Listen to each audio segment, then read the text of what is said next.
Mañanas en Libertad, con Luis del Pino.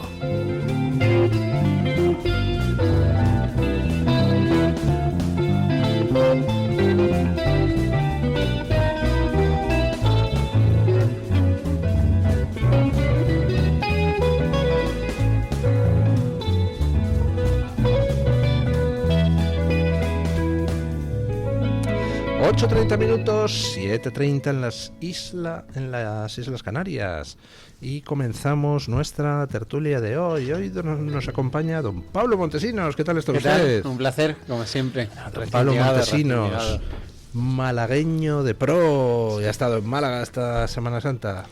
Además sí, casi de principio a fin. Mucha procesión, mucha torreja. Nada, lo he pasado muy bien, la verdad. En familia, lo que toca. Lo que toca. No sé, es época de espetos, ¿no? Siempre. Siempre. Bueno, ahora ya casi siempre.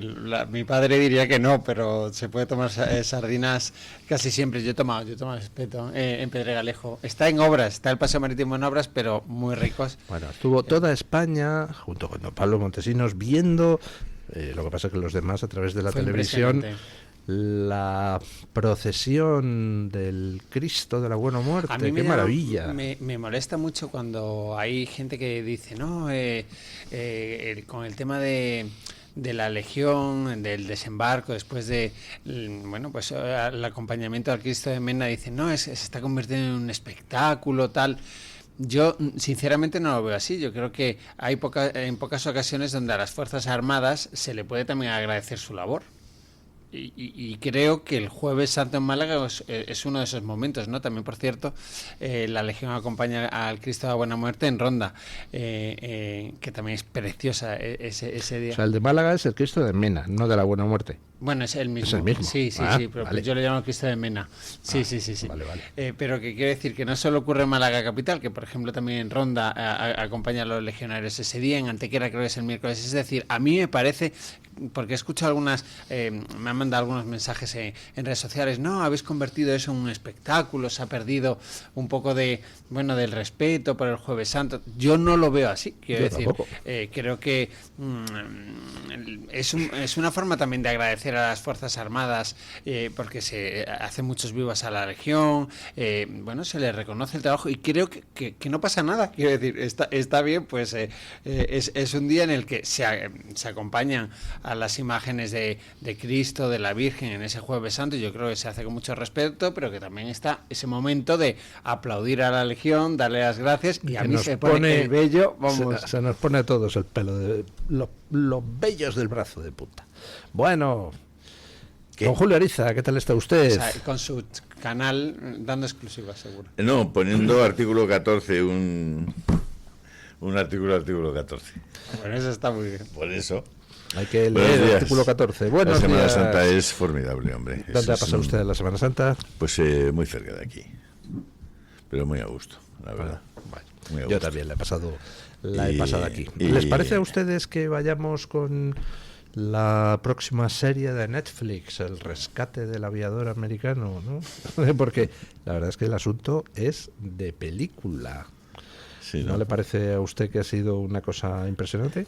Sí, bueno, lo que pasa es que es tecnología, ¿no? Es decir, en cuanto se eyecta un piloto de un avión, en ese mismo instante llevan en el chaleco unas balizas que se ponen en funcionamiento y te empiezan a enviar un código en el que se sabe exactamente dónde estás, ¿no?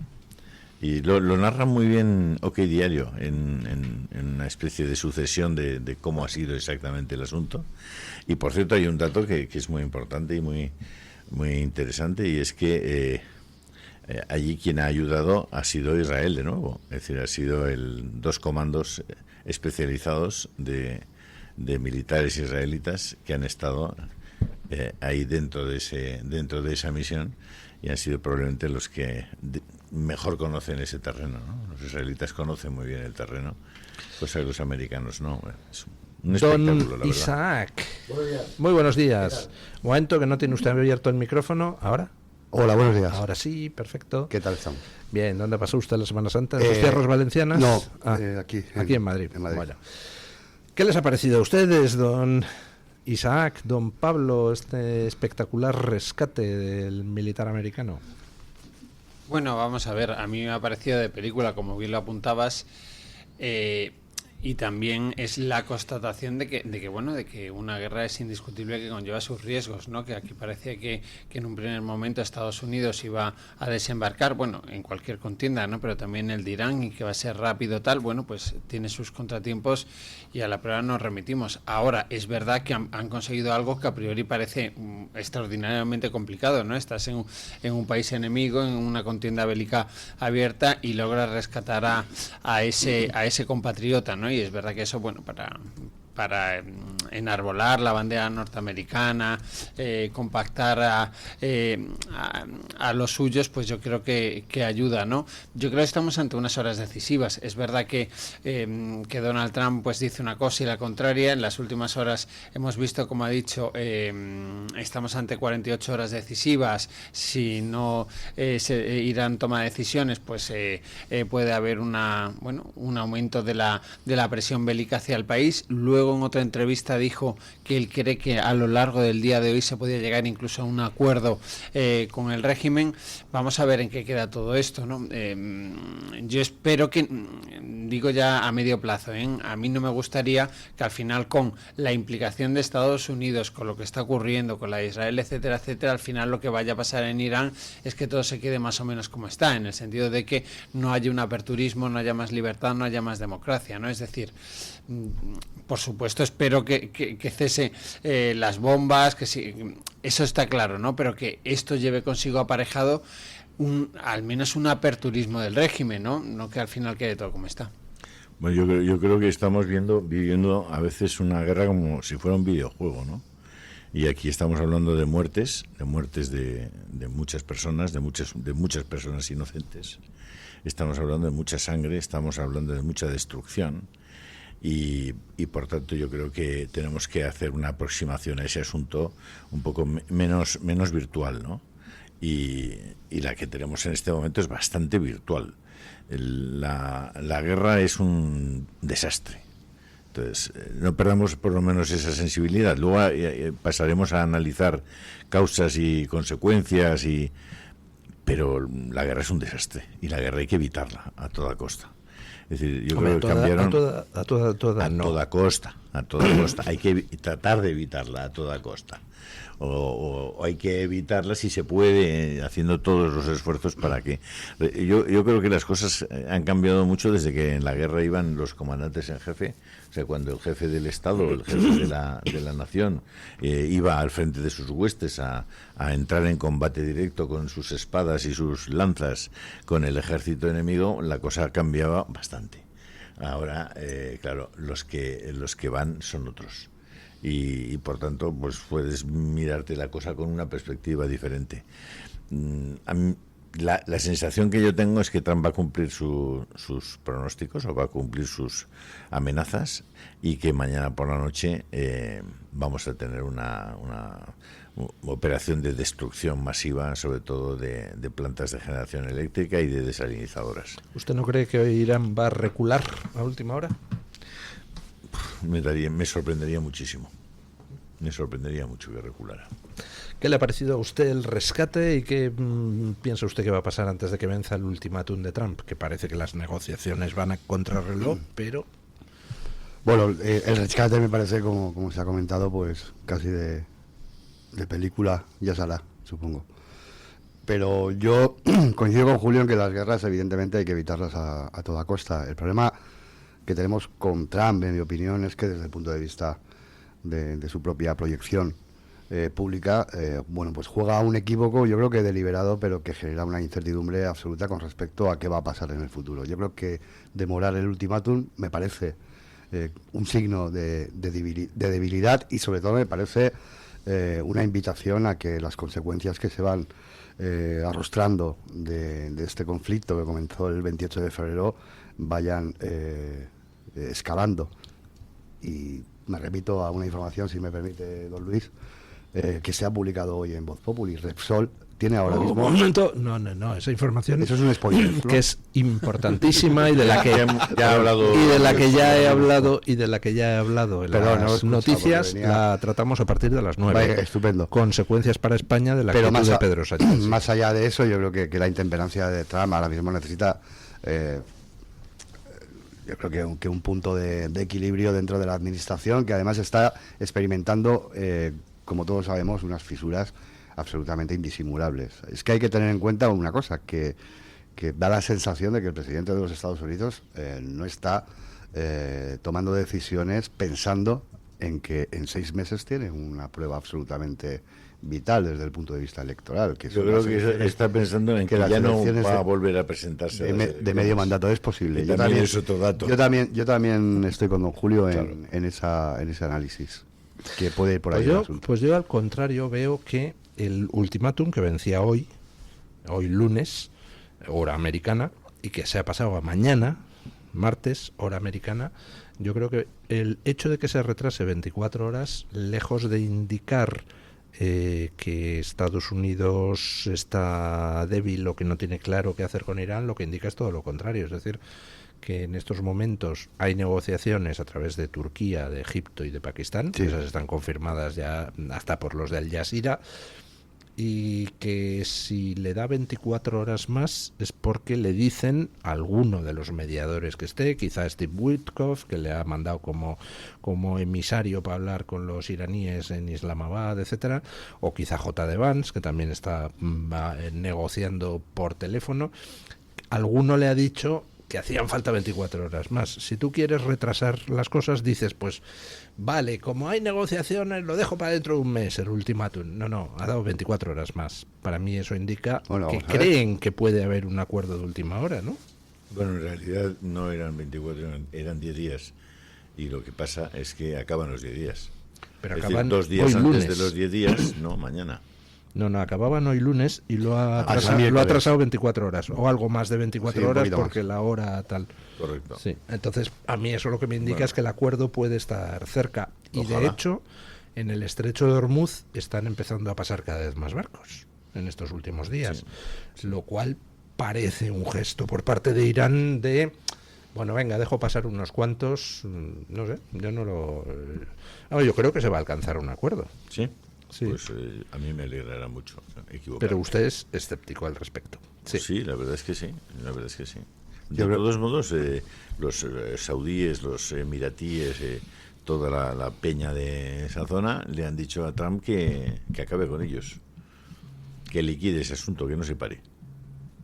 Claro, es que si se para ahora, bueno, para empezar, el ridículo es espantoso, pero luego además es que entonces tienes a Irán otra vez intentando crear el arma nuclear, ¿no? Claro.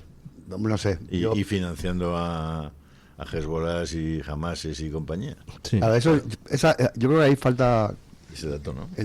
respecto a lo que dice don Julio, yo creo que falta un poco de pedagogía en Occidente con relación a qué está pasando es decir, por qué Israel parece, digamos, dispuesto a entrar a sangre y fuego en Líbano, por qué es necesario, de algún modo, revertir una situación en Oriente Medio absolutamente endiablada y absolutamente peligrosa con respecto a la seguridad, ya no solo de la zona, sino del mundo occidental también. Y en ese sentido yo creo que hay que ser más... ejercer más incidencia sobre cuáles son las razones que tiene Israel y qué hace Irán en la zona para complicarnos la vida al resto de los mortales. ¿Qué les ha parecido a ustedes lo que han sido las 24 horas previas al rescate del militar americano? Porque si uno ponía Radio Televisión Española, parecía Radio Teherán. Vamos, solo les faltaba sacar un cuchillo y un tenedor diciendo estamos esperando a ver el cadáver del piloto y esas cosas.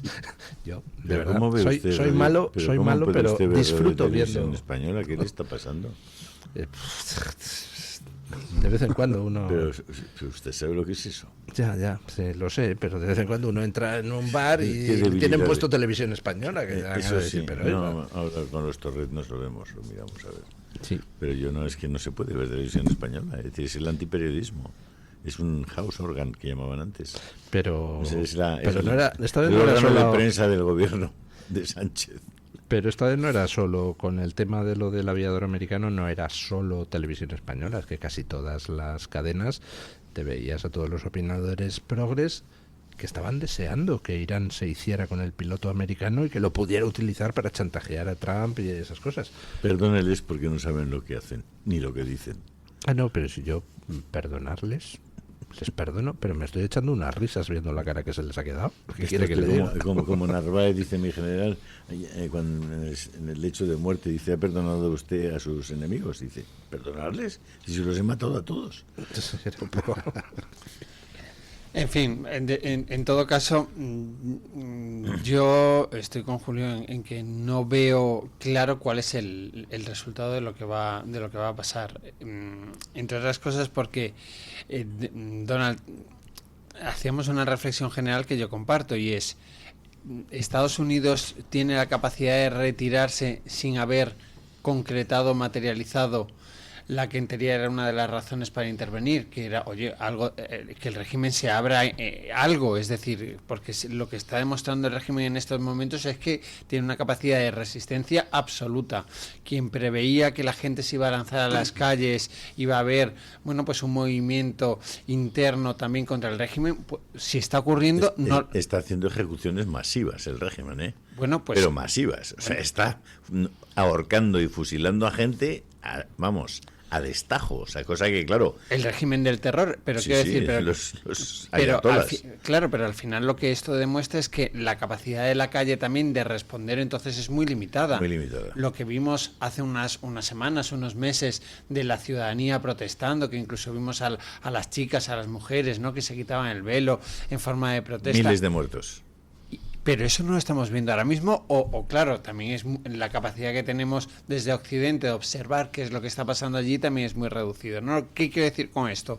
Que al final, en estos momentos, a punto de que expire el nuevo plazo dado por Donald Trump, que ya veníamos de otro plazo también, que al final quedó en aguas de borrajas, es que los interrogantes siguen siendo todos, porque además Donald Trump lanza mensajes contradictorios en muchas ocasiones. En un primer momento dice, esto está prácticamente hecho. Luego dice, pero va a caer la más grande sobre ustedes. Y a renglón seguido, no, pero el acuerdo está próximo a realizarse. Yo creo que tenemos que ser extraordinariamente... Y luego pone un tuit llamándoles hijos de tal, y que lo termina diciendo, bendito sea Alá. Entonces, es que es muy difícil... Es complicado. Es muy difícil tú hacerte una composición de lugar de aquello que está ocurriendo, ¿no? Y luego la derivada de los socios aliados que, como bien se ha dicho también en esta mesa, están diciendo, oiga, usted no entra aquí como elefante en cacharrería y luego me deje esto manga por hombro, porque el que luego estoy aquí en la zona de conflicto soy yo, ¿no? Y luego la derivada también de Israel, que Israel yo creo que sí que tiene unos objetivos mucho más claros que Estados Unidos. E Israel va a decir, pues fenomenal o no. No sé, yo creo que todavía son muchos los interrogantes, y la posibilidad de que la guerra continúe, es decir, de que Irán diga, pues mire, hoy ganó, y entonces Estados Unidos tendrá que tomar una decisión, o irse sin haber conseguido nada o prácticamente nada. Me cuesta creer ese grado de humillación en términos internacionales, de que Irán te diga, pues yo con usted no tengo nada que hablar y entonces me retiro. Pues no lo veo, porque hay elecciones a la vuelta de la esquina, porque Estados Unidos es Estados Unidos, etcétera, etcétera, ¿no? O que la contienda prosiga con todas las derivadas allí, sobre todo, ¿no?, de todo lo que supone una guerra, de destrucción, de vidas humanas, etcétera, etcétera, y luego en nuestro contexto, que luego hacías, ¿no?, ese avance, Luis, de que hablaremos también de las consecuencias que puede tener en Europa y en España en concreto también, claro. Pues vamos con ello, porque hoy publica una importante noticia don Isaac Blasco en Voz Populi, que la hemos comentado antes durante el informativo. Bueno, parece ser que Estados Unidos ya está elaborando un plan de represalias contra España y parece que le va a dar a Sánchez Trump una patada en el culo de empresas como Repsol, ¿no? Bueno, ya se ha elaborado. Es decir, esto empezó el 4 de marzo, el mismo día en que Sánchez desempolva el eslogan absolutamente trillado del no a la guerra. Estados Unidos se pone en marcha no para aplicarlo con carácter inmediato, pero sí para tener, digamos, un chance, un margen por sí, el del tuit de Vivala o Dios guardará o como haya puesto en su mensaje, tiene, digamos, la tentación de buscar un chivo expiatorio al margen del propio Irán.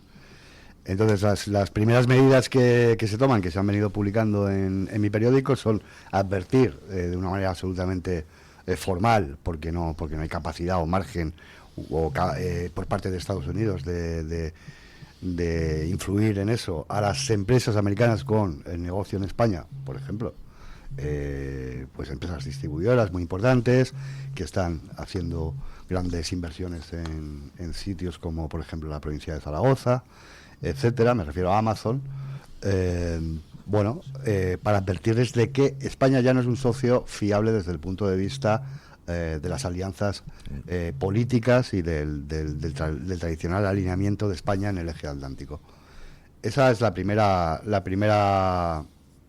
medida que se plantea. La segunda es una petición expresa a la delegación diplomática española sobre la composición de las empresas públicas y el nivel de participación, el porcentaje de participación del Estado, es decir, el gobierno de Pedro Sánchez, en esas empresas públicas estratégicas con negocio en Estados Unidos, que son varias, como todos sabemos. ¿Con el fin de estudiar posibles sanciones personales? Vamos a ver, porque yo tengo constancia de que se han pedido identidades concretas con respecto a la composición de esos consejos y quiénes han sido designados por Pedro Sánchez. Por Pedro Sánchez. Y la tercera medida, que a mí me parece la más grave, es la que hoy publicamos, y es que el mismo 4 de marzo se comienza a diseñar un paquete de sanciones, un paquete sancionador que pasa fundamentalmente por castigar el negocio de Repsol, porque, como dice una fuente en esa información, Trump solo tiene petróleo en el cerebro ahora mismo. Su cabeza sabe perfectamente que donde se puede golpear es en la energía. Y Repsol tiene grandes expectativas en Venezuela, alentadas además por la administración estadounidense, que ha autorizado, como sabéis, en febrero, a mitad de febrero, las operaciones, el aumento de las operaciones y de las inversiones de negocio en Venezuela, y sabe que Repsol es el buque insignia de las multinacionales energéticas de este país. De manera que a mí me consta que cunde, pese a que desde la empresa insisten en que la relación es excelente, ese plan existe, y contando con la intemperancia de Trump, a poco que el conflicto se enquiste, me temo que se puede llevar a término. O sea que lo mejor que nos puede pasar es que se llegue a un acuerdo con Irán antes de que empiece. Por supuesto, porque a mí me insisten mucho fuentes diplomáticas estadounidenses, me insisten muchísimo en que si hay que buscar a alguien que pague los platos rotos más allá del propio enemigo que es Irán, tenemos todas las papeletas, país, ¿no? Ese país es el nuestro, lamentablemente. Bueno, pues no sé, no es momento para comprar acciones de Repsol, deduzco. Bueno, yo no diría eso, ¿eh? Yo creo que Repsol está trabajando como debe hacerlo, y creo que tiene un gran consejero delegado. Sí, fíjate cómo suben los precios y a qué velocidad en cuanto sube el petróleo. Bueno, hablo de la verdad es que trabajan a toda velocidad. Valía 1,50 hace 3 semanas y ya vale 2. O sea que Repsol está súper atento. Yo creo que a España le viene bien, que a Repsol le vaya bien, yo creo que le va bien a España también. El problema que tenemos planteado es que tenemos... ¿Pero quiénes son los accionistas de referencia de Repsol? ¿Quiénes son los accionistas de referencia de Repsol? Mírelo. No hay americanos entre los accionistas de referencia de Repsol. Pero vamos a ver. No, me refiero que también que cuando le va bien a Repsol, les va bien a los accionistas. Hombre, evidentemente. Claro. Y yo creo que Repsol se debe a sus accionistas, pero no deja de ser una marca, en mi opinión, una marca España. El problema que tenemos es que la clase gobernante, que nos ha tocado en suerte desde el 1 de junio de 2018, pues antepone intereses de partido e intereses particulares por encima de esos intereses generales, que yo creo que Repsol sí encarna si lo comparamos con la administración que nos ha tocado. A ver, yo cuando desde el gobierno de España articulan esa estrategia del no a la guerra, que a mí en términos políticos me puede parecer coherente, es decir, Pedro Sánchez en los distintos conflictos... Perdona, Pablo, un inciso. A Estados Unidos no le molesta especialmente el posicionamiento. El eslogan. Lo que le molesta es la exhibición. Es decir, lo que le molesta es la gorrita. Claro, pero lo que le molesta es el espectáculo. Pero si esa exhibición de la que tú hablas lo hace, yo creo que más allá de por coherencia política, que es lo que el mantra, ¿no?, que repiten en el Palacio de la Moncloa, que no, y que puede ser cierto, es decir, pues a lo largo de los últimos años el presidente Sánchez en las cuestiones internacionales ha marcado esa estrategia, pero también hay una derivada de cuestión política interna, es decir, el presidente Sánchez está cómodo en enarbolar la bandera del no en la guerra y en ese exhibicionismo y hacerlo público porque interpreta que aquí en España le viene bien. Pero tampoco es cierto, ¿no? Porque bueno, ya, pero el resultado en Castilla y León lo que ha mostrado es que quienes han subido son PP y Vox, y la izquierda en realidad no ha subido. Pero en términos políticos ellos se sienten cómodos. De hecho, en el último debate en el Congreso de los Diputados, en el pleno monográfico que se celebró el miércoles, creo recordar, salieron, ¿no?, los ministros, los asesores del presidente diciendo, pues tenemos un mensaje claro, el presidente está muy cómodo frente al Partido Popular, que no tiene una posición clara con respecto a Irán, etcétera, etcétera. Todo esto está muy bien, pero también tiene consecuencias, que era de lo que estábamos hablando. A mí también me llama mucho la atención cómo a renglón seguido de enarbolar el no a la guerra, hacerlo explícito, hablar de las bases, etcétera, etcétera, ¿no?, llevarlo como mantra y además tratarlo también en Europa, en las cancillerías, etcétera, etcétera, dicen, no, pero las relaciones con Estados Unidos son absolutamente normales y excelentes. No, hombre, no. Tú estás enarbolando una posición política, te estás vanagloriando de ello, pero esto tiene consecuencias. ¿Cómo no va a tener consecuencias? Sí, lo que pasa es que el presidente, la administración diga todos los días diciendo... Bastante bien, porque pues, cuando pensaba que él se quedaba solo... Parte de Europa girada. Claro, es que Europa ha hecho una operación con respecto a la OTAN y a los Estados Unidos que yo creo que va a cambiar la dinámica y la geoestrategia a corto y medio plazo. Pero eso también son consecuencias. Sí, pero... Bueno, pero ha salido bien relativamente, Julio, porque... No, vamos a ver, ha salido bien entre comillas. Porque, vamos a ver, en Estados Unidos, quien está en el punto de mira de la ira eventual de Donald Trump es España, no es Italia, no es Reino Unido ni siquiera. En Reino Unido hay una desafección de las bases sentimental, claro, por el tema de las bases. Y por el exhibicionismo, es decir, porque Zapatero en las elecciones de Castilla y León, en la campaña electoral, le dio un aldabonazo a Donald Trump en un momento en el que Zapatero está absolutamente monitorizado por Estados Unidos. Por la cuestión venezolana. Para no ser Superman, el tío se la jugó bastante. Yo es que creo que hay un elemento de temeridad en la propia estrategia. Y de cortoplacismo. También, pues ellos dicen, ¿cuál es la siguiente pantalla? Sobrevivir a la siguiente semana. ¿Y cómo se hace? Pues poniendo a Trump en el punto de mira. No hay más que preguntarle a los diplomáticos españoles. A gente que está día sí y día también, eso es evidente, en una posición absolutamente discreta, tratando de mantener el hilo, la conexión y tratando, digamos, de recomponer unas relaciones diplomáticas que están en el peor momento desde la guerra de Cuba, pero es que es así. Están mucho peor que en la época de Zapatero, ahora mismo. Lo comentábamos por debajo del micrófono con don Isaac, los accionistas de Repsol, por eso digo que todo está absolutamente imbricado, sí, ¿no? Sí. Son BlackRock con un 7%, Vanguard con un 4,48% y el capital estadounidense en Repsol es un 33% de la compañía y el británico un 24%, es decir, que el 57% de las acciones de Repsol están en manos de británicos y norteamericanos. Es decir, es que se va a autoinfligir un castigo el señor Trump, porque los principales fondos americanos están presentes masivamente en el capital de Repsol. Es decir, cuando decimos que Repsol gana dinero, lo gana para los americanos y lo gana para los británicos también, es decir, al 57%. Evidentemente. Yo sí quiero incidir en que esa información, porque no se trata de ser apocalíptico ni alarmista, esa información habla de una serie de medidas que ya están implementadas, que ya están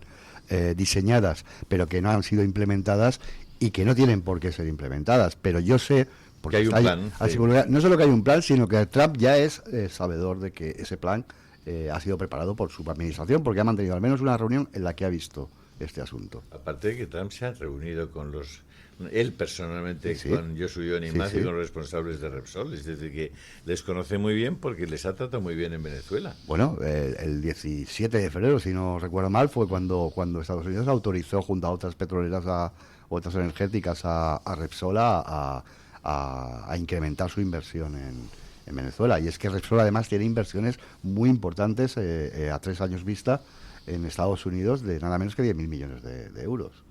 Quiero decir que es que el negocio de Repsol está muy consolidado en América, pero evidentemente que la administración esté, digamos, en una estadounidense esté posicionada en una actitud beligerante hacia nuestro país por un gobierno irresponsable, evidentemente no le viene bien. Eso es evidente. Más allá de la participación foránea del accionariado de la empresa. Y por cierto, felicidades por tener acceso a esa información, que no es nada sencillo Gracias. de conseguir, es verdad. Bueno, hacemos una pausa publicitaria y continuamos porque empieza una semana pues movidita en el terreno judicial, movidita para el PSOE, movidita para el PP. Tu voz, tu libertad, tu radio. Radio Libertad. La droga te enloquece. La droga te aleja. Desordena, la droga te asfixia. La droga te rompe. La droga te aísla. La droga te mata. Madrid te quiere como eres, sin drogas. Ayuntamiento de Madrid. El DHA Omega 3 es clave en el funcionamiento normal del cerebro, la visión y el corazón. Si te preocupa el deterioro asociado a la edad, debes tomar DHA. El DHA de Mederi Nutrición tiene certificación IFOS, máximo estándar de pureza y calidad. Busca DHA Pure NPD1 o visita ahora mederinutrición.com. Escucha este programa cuando y donde quieras. No importa si te perdiste el directo, porque lo tienes completo en podcast. Encuéntranos en iVoox, Spotify, Amazon Music y Apple Podcasts. Radio Libertad, a un clic de distancia. La doctora Margarita Esteban, especialista en medicina estética con más de 25 años de experiencia en su clínica en Bilbao, llega ahora a Madrid con el tratamiento láser Endolift para rejuvenecimiento facial y corporal. Elimina grasa y tensa la piel sin quirófano, sin baja y en una sola sesión. Visita a Margarita Esteban en la clínica Sandra Oliveira, en la calle Antonio Maura número 7 de Madrid, muy cerca del Retiro, o pide tu cita en el 689-707-317. Margarita Esteban, tu clínica estética de confianza. Estos goles, el clásico de la radio deportiva, en sintonía exclusiva de Radio Libertad, ya estamos aquí. Ya sabes que la noche solamente es para líderes. Y por la noche también en la radio contamos el deporte. Yo sabía que Luis Aragonés ya había firmado. Este es el clásico de la radio deportiva todos los días de lunes a viernes. Yo estoy aquí muy a gusto en el Villarreal. Ya sabes que estamos en todas las redes. En Twitter, en YouTube, en iVoox y en la aplicación Radio Libertad que nos escuchas en todo el mundo. Para subir a primera todo ha sido pico y pala, pico y pala. Estamos en la medianoche a partir de las 12. De 12 hasta la 1. De lunes a viernes. ¿Qué más puede pedir? Goles, simplemente periodismo de etiqueta.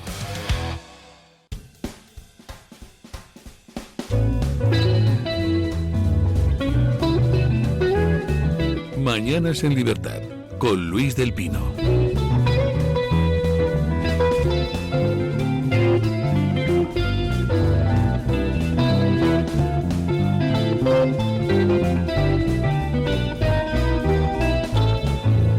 Nueve y 3 minutos, 8 y 3 en las Islas Canarias. Ya es de estas semanas donde pues tenemos que dedicar los periodistas un montón de tiempo a la cuestión de la corrupción, porque es una semana de juicios. Antes de eso, permítanme un consejo publicitario.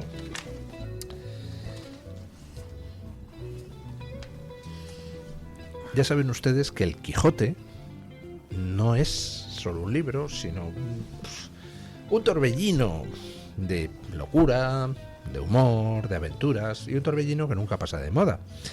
En Locos por el Quijote leeremos y comentaremos los pasajes más apasionantes de la obra de Cervantes para descubrir su humor, para descubrir su ironía y también para descubrir la sorprendente mezcla de ficción y realidad que hay en el Quijote, una mezcla que sigue revolucionando la literatura moderna. Eso de los libros que se autorreferencian, pues lo tenemos en el Quijote por primera vez.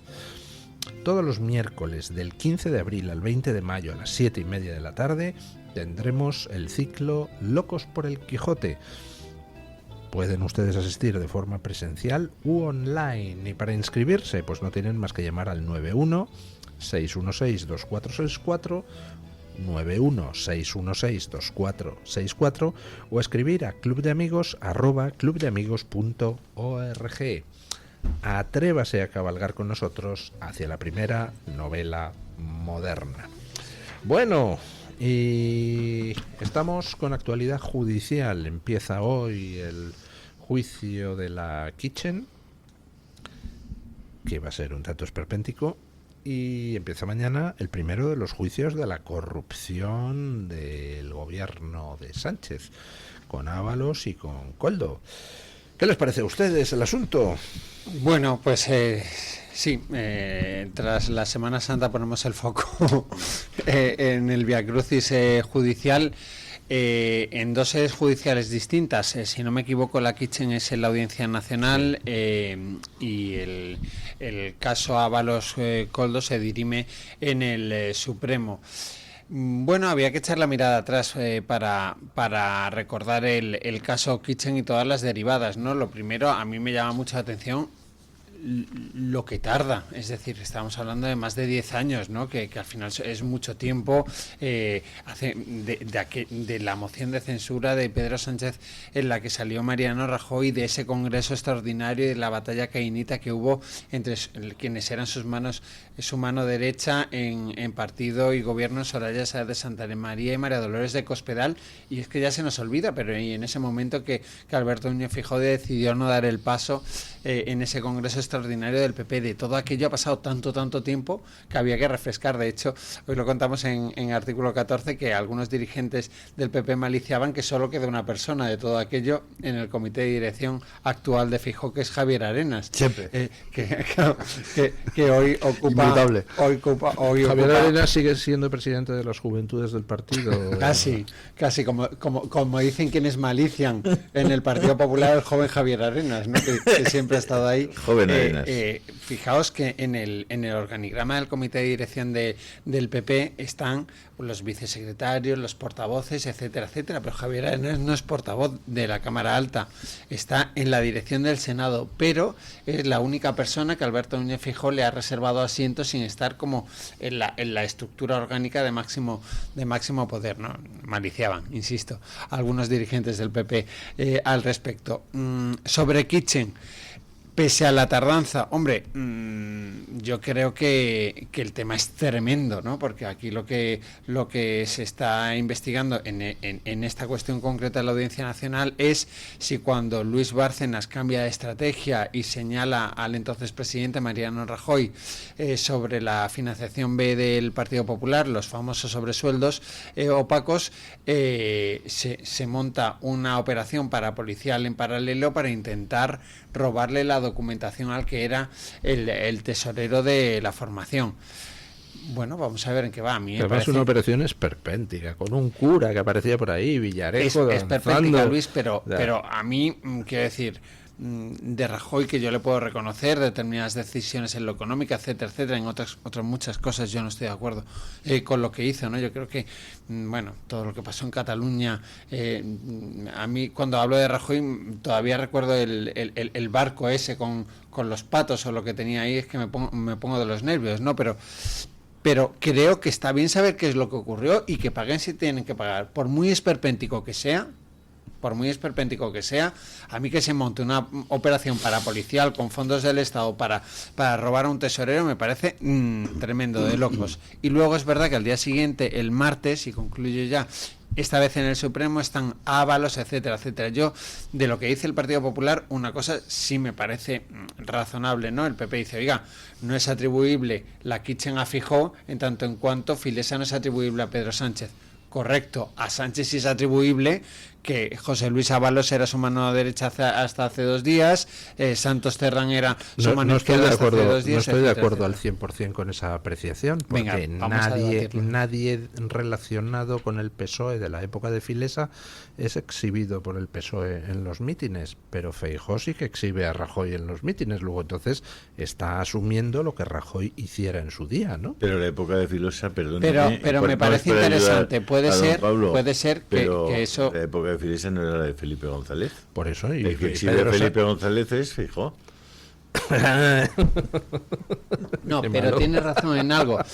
El Partido Popular de Alberto Núñez Feijóo ha recuperado la figura de Mariano Rajoy, bueno, también de Felipe González, pero quiero decir, no, sí lo hace. Mariano Rajoy tiene una buena relación con Alberto Núñez Feijóo, mucho más que con Pablo Casado, por ejemplo, ¿no? Y es verdad que, hombre, dependiendo de lo que salga en el juicio, puede ser un problema en términos políticos y en términos internos para el PP, más allá de los chascarrillos de Mariano Rajoy, de las bromas que hacen las teles. Si hay una resolución judicial que le ponen aprietos, vamos a ver si eso afecta o no al estatus que tiene hoy Rajoy en el PP como referente en calidad de expresidente del gobierno. Sí, estoy de acuerdo, estoy de acuerdo. Yo es que viví muy de cerca todo aquello.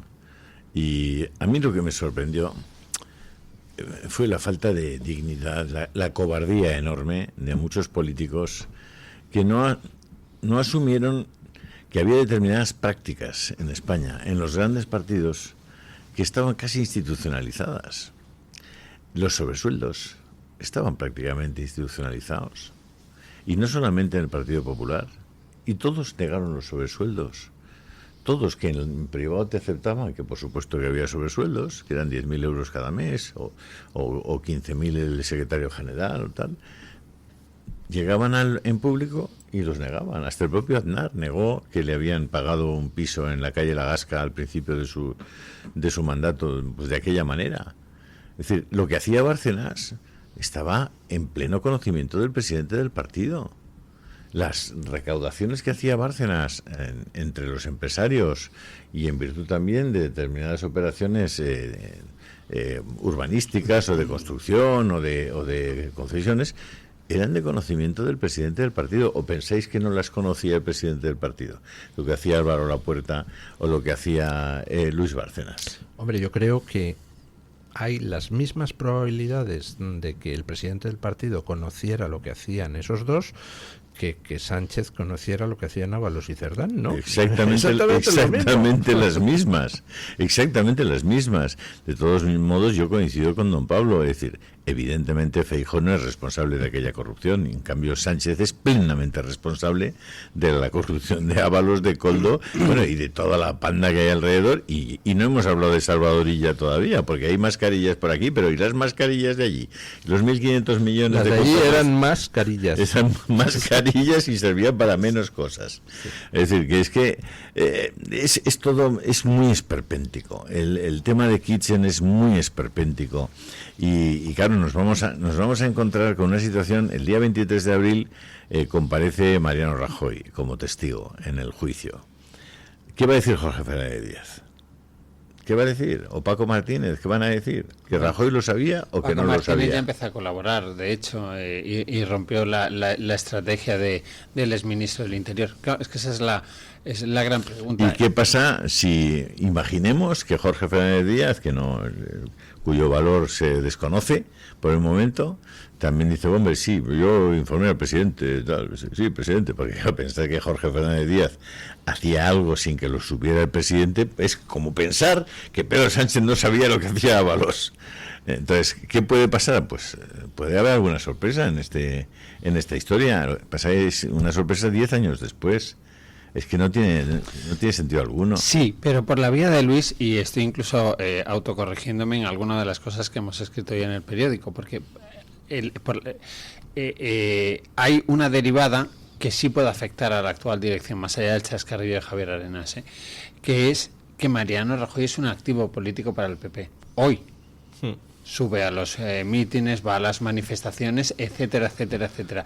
Y si Jorge Fernández Díaz, el exministro del Interior, sugiere eso que tú has planteado, la posibilidad de que el presidente del gobierno fue informado de esta operación parapolicial, que por cierto iría en contra con lo que él mismo ha dicho ya en sede judicial, en algunas de las ocasiones en las que se le ha citado en sede judicial, entonces tiene un problema en términos políticos, fijo.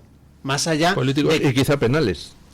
Digo políticos pues quizás se tenga que apartar en algo de la figura de Mariano Rajoy, más allá de que yo me reafirmo en que no se le puede achacar la Kitchen a Alberto Núñez Feijóo, que por entonces estaba en Galicia y además no quiso dar el salto y venía a la política nacional. Es que esto parece de perogrullo, ¿no? A ver, yo ¿conocéis a una señora que se llama Abengózar? No. Es la portavoz del Partido Socialista en las Cortes de Castilla-La Mancha.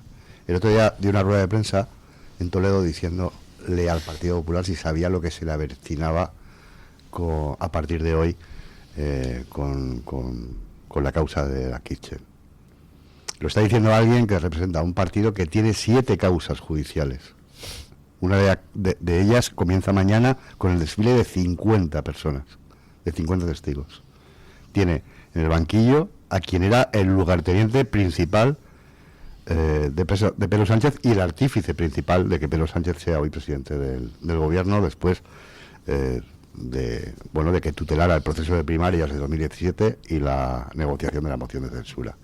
Yo no digo que no haya que atender la presunta responsabilidad invigilando o no invigilando de un señor que está tranquilamente jubilado como es el expresidente del gobierno Mariano Rajoy. De ese señor del que usted me habla. Lo que digo es que, en mi opinión, no podemos desviar la atención, por mucho que Moncloa se empeñe, sobre la gravedad del calvario o vía crucis, como ha dicho Pablo, judicial, que se le avecina al Partido Socialista. Porque es absolutamente obsceno. Es decir, es obsceno, acabo don Julio, es obsceno hacer una comparación sobre algo absolutamente amortizado desde el punto de vista político por parte del Partido Popular,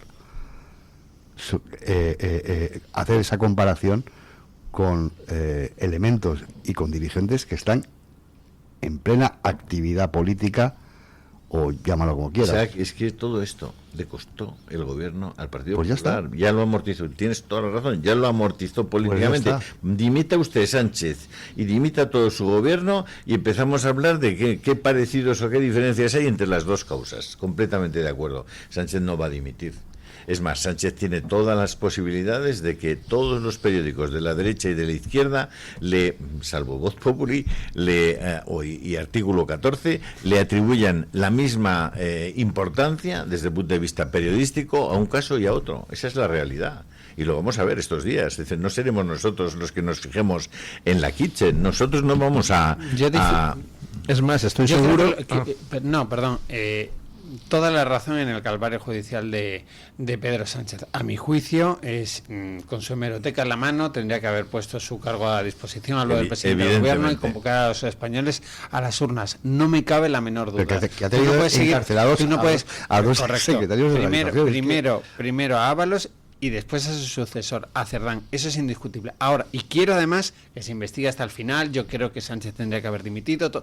Parte de la premisa. Ahora bien, creo que también hay espacio para echar un ojo a qué es lo que pasó con la Kitchen, y si se hicieron las cosas mal, que también se pague. Y si alguien tiene que pedir perdón, responsabilidades, también se pague. Las cosas mal se están haciendo por parte del sistema judicial español, porque es absolutamente infumable que una década después se desempolve este asunto, porque no sé cómo es el dicho, lo de justicia tardía no es justicia, es absolutamente cierto. Justice delayed, justice denied. Así es. Yo no voy a empatizar con... Hemos hablado de la Kitchen. Pero 20 minutos, no tenemos otros 40 para hablar del PSOE. Ah, sí. Vale. Así que vamos a hablar, mañana empieza el juicio contra Ábalos, Koldo, Aldama y... Bueno, ahora me cuentan ustedes qué esperan de ese juicio. Hoy OK Diario se despacha con más declaraciones de Koldo y de Ábalos, que esta vez ponen el dedito sobre Antonio Hernando y Óscar López. Y vienen a decir que... Los Blanco Boys. Los Blanco Boys. Y vienen a decir que en fin, también parece ser que pedían contratos para constructoras. No creo que ninguno vayamos a ser tan mal pensados de que lo hacían a cambio de comisión. Si han perdido toda la credibilidad, Ábalos y Koldo. Ya pueden decir lo que quieran. Han perdido toda la credibilidad. Oiga, salga usted, diga, hice esto y esto, y entre lo que usted hizo, mencione todo lo que hizo, mencione a otros si lo sabía, pero usted está en la cárcel y ya está jodido. Que ya puede decir misa. Si además han dicho un día A, otro día B, otro día C, un día parece que están buscando los favores del gobierno para que Fiscalía no les haga tal, y otro día parece que van a amenazar. Es una cosa realmente, es esperpéntica. Lo que pasa es que tenemos la suerte de que lo tenemos muy fresco, porque a estos les han juzgado 2 años después. A los 2 años ya están en juicio oral. Los otros llevan 10 años esperando el juicio oral. Bueno, es que algunos habrán muerto, otros han... Bueno, creo que todavía está el juicio de los Pujol, ¿no? En marcha. Sí, pero ¿quién habla de él? Nadie habla de él. ¿Quién habla de los Pujol? Que además les han permitido que ni siquiera venga a estar aquí en el juicio, a don Jordi. El mismo que iba a votar al Barça con Laporta y se daba un gran abrazo. No podía venir aquí al juicio. Y no ha salido una línea del juicio de los Pujol. Y llevan allí, no sé cuánto, llevan 40 días juzgados en el... ¿Quién habla de los juicios de los Pujol? Nadie, como decía Posteguillo, nadie. Esto es todo, pero todo eso lo conduce la prensa. ¿Qué piensa usted que va a pasar en el juicio Ábalos y Koldo? ¿Y qué piensa usted de las revelaciones de hoy de OK Diario? Bueno, yo creo que con respecto a las tres personas que se sientan en el banquillo, a los encausados, Aldama, Ábalos y Koldo, yo creo, y lo he dicho alguna vez en esta tertulia, que en mi opinión, hay un cierto agravio con respecto a las capacidades o a las opciones de defensa que han tenido unos y otros. José Luis Ábalos, el otro día decía en una frase que a mí me parece bastante brillante desde el punto de vista periodístico: con un bolígrafo Bic me enfrento a un sistema, no me acuerdo si se decía opresor, no quiero equivocarme en la literalidad, pero algo así. Koldo García ha obtenido algunos de los dispositivos que solicitó. José Luis Ábalos no ha obtenido absolutamente ningún tipo de documentación adicional o de información que esté en sus dispositivos, que además fueron incautados en casa de Koldo, algunos de ellos. Es decir, Koldo ha podido tener acceso, es una cuestión muy paradójica, a información relativa a José Luis Ábalos, porque en algunos de los dispositivos que le han sido devueltos había información que atañía a José Luis Ábalos, porque Koldo quedó en custodiárselos. Claro, ahí no estuvo muy listo Ábalos, bueno, ¿no? Si le dio estoy juzgando la listeza de unos u otros. Y luego hay un elemento que es, en mi opinión, el señor Víctor Aldama, que creo que en cualquier país civilizado, y lo digo con total simpatía hacia el personaje al que conozco, probablemente estuviera en prisión provisional, porque a mí me parece absolutamente fuera de toda lógica democrática que alguien que está hoy, a partir de mañana, sentado en un banquillo y sobre el que pesan un montón de imputaciones, que esté en una queja permanente por el hecho de que no se le da el margen de libertad que él cree que merece por parte de la Fiscalía. Se ha quejado de que está colaborando de manera diligente y que no está teniendo ningún tipo de compensación en ese sentido para poder seguir trabajando, para poder seguir, digamos, desarrollando su actividad. Ha reprochado al Ayuntamiento de Madrid que le esté torpedeando algún negocio porque le escatima la concesión de algunas licencias. Bueno, yo no sé si pretende que se le haga un monumento por suscripción pública en la plaza de... Yo supongo que pretenderlo lo pretende. En la Plaza Mayor de Madrid. Pero a mí me parece que desde el punto de vista de la credibilidad judicial, no se lo reprocho a él, se lo reprocho a quien se lo permite. Me parece que no nos deja en buen lugar como Estado de Derecho. Bueno, es verdad que él se benefició por el pacto que llevó a cabo con la Fiscalía Anticorrupción, con el señor Luzón, ¿no? Y a partir de ahí el fiscal jefe de Anticorrupción le da credibilidad al testimonio de Aldama en la mayor parte de las cuestiones que ha puesto encima de la mesa, esto te lo reconocen fuentes de la Fiscalía, y a partir de ahí lo que hace es, esto motiva su salida de prisión. Claro, ahora, el problema para Aldama no es tanto el caso Mascarillas, que empieza mañana, como el de hidrocarburos, es que son muchos años y mucho dinero. Es decir, que el escenario judicial que tiene Aldama, por mucha colaboración con la justicia, bueno, pues al final también interpreto yo, el peso de la ley recaerá sobre él. Bueno, vamos a ver, aquí siempre surge la duda, ¿no? En el caso de Ábalos y también de Koldo García. Hasta el momento, ambos, también por la derivada de Santos Cerdán, han tenido una estrategia de no agresión que es indiscutible, ¿no? Las defensas de Ábalos y Koldo García van absolutamente alineadas. Eso ha cambiado un poco desde el minuto cero. Bueno, pues entonces, sí. Pues si eso ha cambiado, entonces puede que también haya novedades en ese proceso judicial, ¿no? Yo, de momento, lo que he visto es que han ido bastante alineados. Y la duda que cabe es si va a haber algo de información, si Ábalos, para protegerse o no, va a señalar a Pedro Sánchez en algunas de sus declaraciones o no. Es decir, pues y luego, pues si entre ellos dos se rompe la estrategia común que habían seguido al menos hasta ahora, y ahora me das algún detalle más al respecto, ¿no? Pero si eso se rompe, pues también me parece novedoso, ¿no? Y luego a mí me genera todos los interrogantes del mundo la pata sobre la posible financiación irregular del PSOE, que es una paralela abierta que se está investigando. ¿Por qué? Porque al final la estrategia de Pedro Sánchez y de Moncloa siempre ha sido, no, eran estos dos señores, fueron apartados, que ya de por sí no cae eso por su propio peso, porque se le saca del gobierno, pero se le mantiene en listas, etcétera. Pero dice, pero a las finanzas del PSOE esto nunca afectó, nunca nos beneficiamos, etcétera, etcétera. Y resulta que se está investigando. Cuéntame eso. Es como tú has comentado, eso ha sido indisimulable, ha sido una evidencia. ¿Qué pasa? Que la figura de Marino Turiel, del nuevo abogado, del último abogado de José Luis Ábalos, yo creo que ha hecho que cambie bastante esa situación. Entonces, ¿quién le paga el abogado a Ábalos? Ahora mismo, que yo sepa, la familia de José Luis Ábalos, fundamentalmente Víctor Ábalos, su hijo. Que es el primero, ¿no? Creo que Víctor Ábalos es el primero que declara en calidad de testigo mañana. Sí, mañana. Es decir, de toda la remesa bueno, creo que mañana martes va incluso Jessica Rodríguez, quiero decir, la cantidad de gente que va es tremenda, pero creo que el primero es ¿Es público? ¿Se puede emitir públicamente? No, creo que se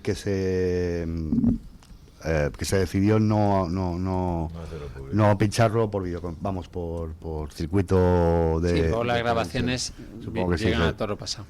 Pero más allá de eso, decía que la estrategia de defensa ha cambiado porque, a ver, yo cuento lo que a mí me trasladan. Yo no digo que eso sea la verdad, digo que es la percepción que tiene José Luis Ábalos. José Luis Ábalos y Koldo han,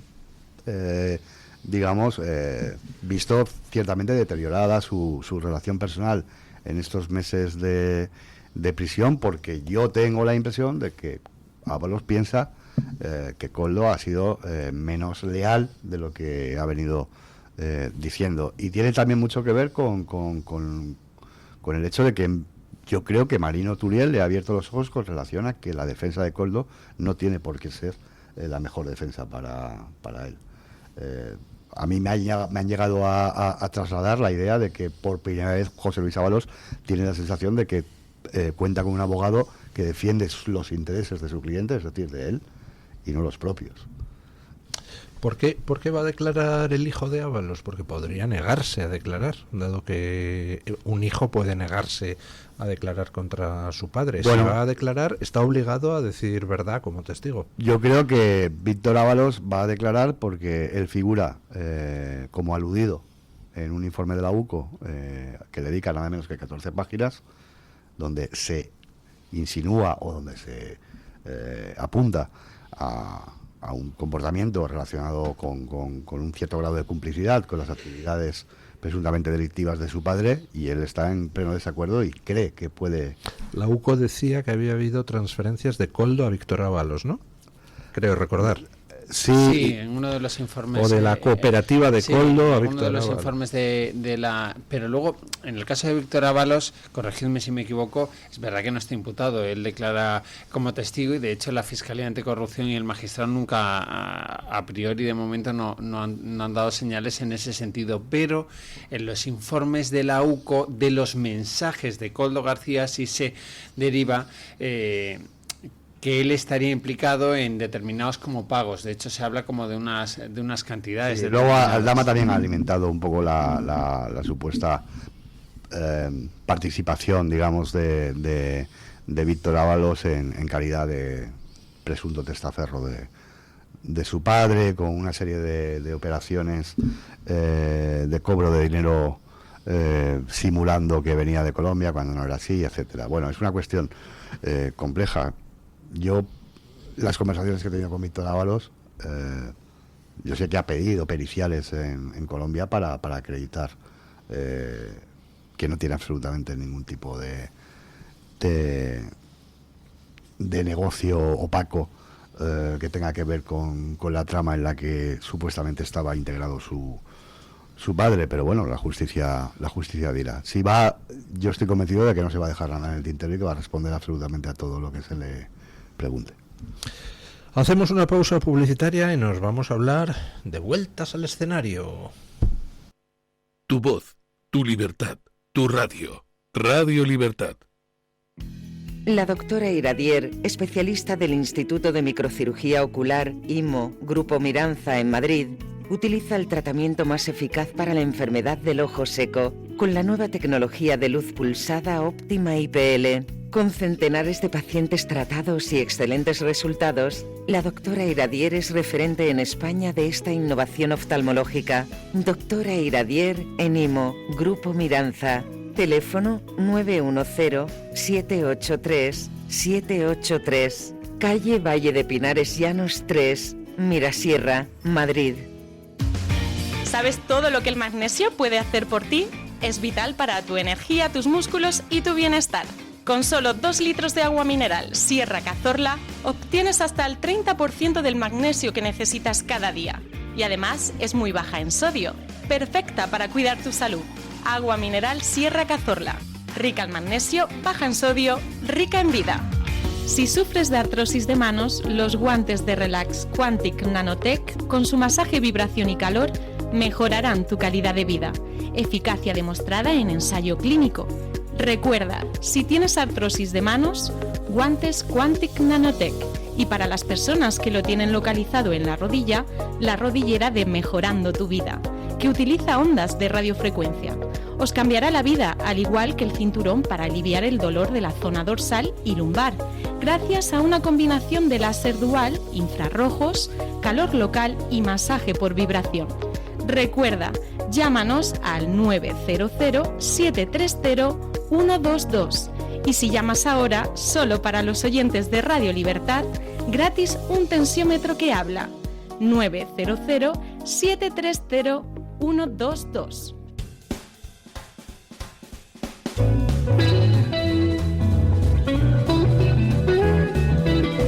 Mañanas en Libertad, con Luis del Pino.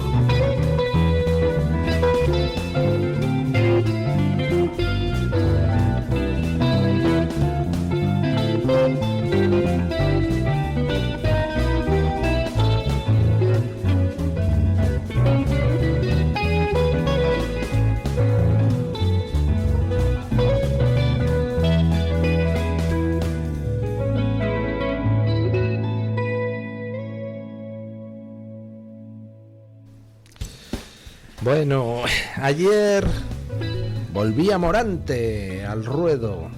Y con Morante pues ha vuelto el emérito. Estuvo allí en la maestranza en Sevilla y recibió una ovación estruendosa de toda la plaza. ¿Qué les parece a ustedes esta vuelta del emérito? No sé. No sabe. No sé. Bien, si le apetece venir, pues que venga.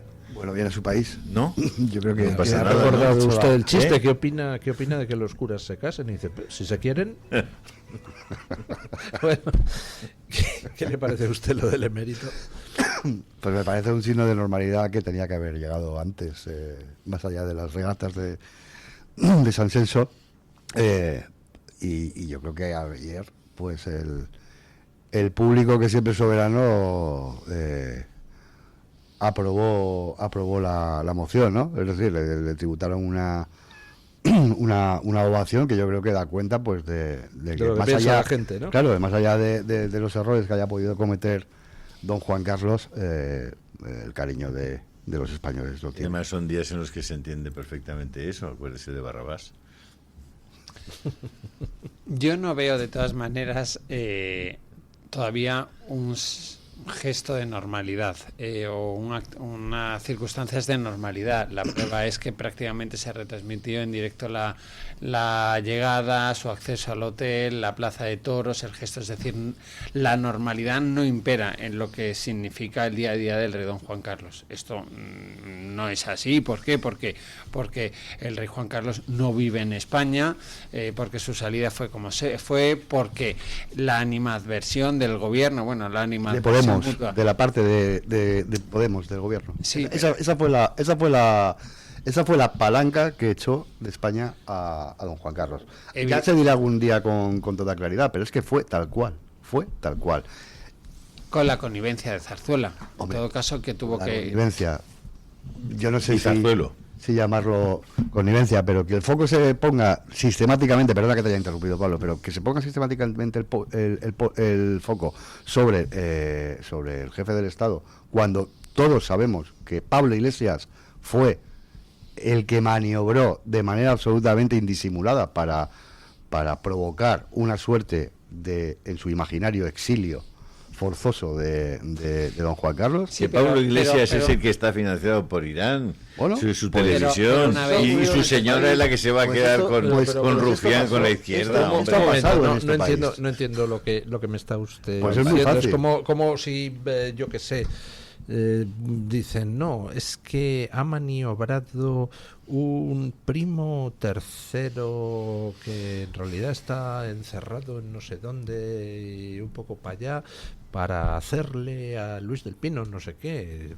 ¿Qué poder tiene? ¿Qué poder tenía Pablo Iglesias? Era vicepresidente del gobierno. Yo creo que todos sabemos cuál es el papel ornamental, vamos a decirlo claramente, de la jefatura del Estado en este país, y todos sabemos que la Casa Real está al socaire de los dictados del gobierno, y da la casualidad de que en ese gobierno en ese momento teníamos un gobierno frente populista y absolutamente nostálgico de los tiempos más absolutamente olvidables del siglo XX español, que fue la guerra civil y los prolegómenos. Y de ese modo Pablo Iglesias... Pero si Pablo Iglesias es un señor que se ha comido lo del Sáhara sin decir ni mu, igual que se Pablo lo ha comido. Iglesias ya no pintaba una mona cuando lo del Sáhara, pero es que en ese momento era una persona que mandaba mucho en este país. Y es así, era vicepresidente del gobierno. Insisto. Pero siendo razón esto que decías, y el empuje de... La carga de la prueba no se puede poner sobre la monarquía, porque eso lo que revela fundamentalmente es que hay un ánimo deliberado de erosionar a la corona. Vamos a ver, el gobierno toma esa decisión, Zarzuela la acepta, o no tiene más margen de maniobra de Zarzuela, pero luego yo recuerdo perfectamente cómo desde Palacio, oye, que tiene todo el sentido del mundo, cuando se hace ese anuncio, se pide al resto de formaciones políticas, entre ellas el Partido Popular, que se respalde públicamente esa decisión. Es decir, no se dice, oye, el rey Juan Carlos se va de España, necesito que las formaciones políticas respalden esa decisión y que apoyen en la figura del rey don Felipe, y así se hizo. Quiero decir, por construir por completo el relato. Eso ocurrió así. Moncloa empuja a que se tome la decisión. Quien abrió la espita por una cuestión absolutamente sectaria desde el punto de vista político e ideológico, fue Pablo Iglesias. Pueda o no pueda hacerlo, se aviene a esa presión gubernamental, y además se pide el amparo de las formaciones políticas que respaldan la decisión de la Casa. Y esto es así. Es decir, por hacer el relato concreto. Y entonces estamos en los mimbres actuales. De hecho, hay un giro muy relevante en la posición del Partido Popular cuando verbaliza Alberto Núñez Feijóo que, en su opinión, el rey Juan Carlos tiene que volver a España. Y ese es un punto de inflexión en todo eso que ocurrió en esas semanas y en esos días. ¿Y qué ha hasta la pasado? salida. ¿Y qué pasa cuando hace eso Feijóo? Que sale el rey y dice sí, pero te tienes que trasladar tu domicilio fiscal a Madrid. ¿Y qué hace Juan Carlos? Y dice, ni hablar. Y entonces volvemos a lo que ocurrió ayer en Sevilla. Y lo que ocurrió ayer en Sevilla no es normal. Quiero decir, es un rey que no vive en España, que es residente fiscal que es verdad en que otra parte, que fue aplaudido en el coso de Sevilla. Pues oye, quiero decir, a mí me encanta la Plaza de Toros de Sevilla, disfruto de los toros al menos 2 veces al año, una en la Feria de Málaga, otra en la Feria de Madrid, y además estoy a favor de las tradiciones, pero puede que ese aplauso, que fue muy destacado en la Plaza de Toros de Sevilla, no fuera igual en otros lugares de España al de Juan Carlos, o sí, no lo sé. Si va a la taberna Garibaldi, quizás no. Lo que quiero decir con ello es que todo está siendo excepcional, y a mí que me preocupa, concluyo ya, y es que el rey Juan Carlos tiene una edad. Pero Pablo, ¿que es residente fiscal fuera de España? Es decir, que tenemos un problema. Es decir, si él no acepta venir aquí y por tanto regularizar su situación fiscal y explicar cuál es su patrimonio, etcétera, que es lo que no quiere hacer, claro, es que sopas y morder no puede ser. Yo estoy encantado de que vuelva, pero tiene que renunciar a algunas cosas. Y desde luego a la opacidad fiscal tiene que renunciar. Si su propio hijo le dice, oye, para venir aquí te abrimos las puertas, vienes al palacio de donde estemos, ¿cómo se llama? Zarzuela. La Zarzuela. Te hacemos un hueco. Zarzuela parece que no era el lugar. Pero vamos, muy bien, sí. Te hacemos un hueco estupendo para que estés aquí con toda la dignidad que mereces. Pero tú dices que no, que quieres pasar 183 días al año fuera de España para mantener la residencia fiscal fuera. Como José Bono. Claro, ¿qué hacemos contigo? Si es que lo pone él, imposible.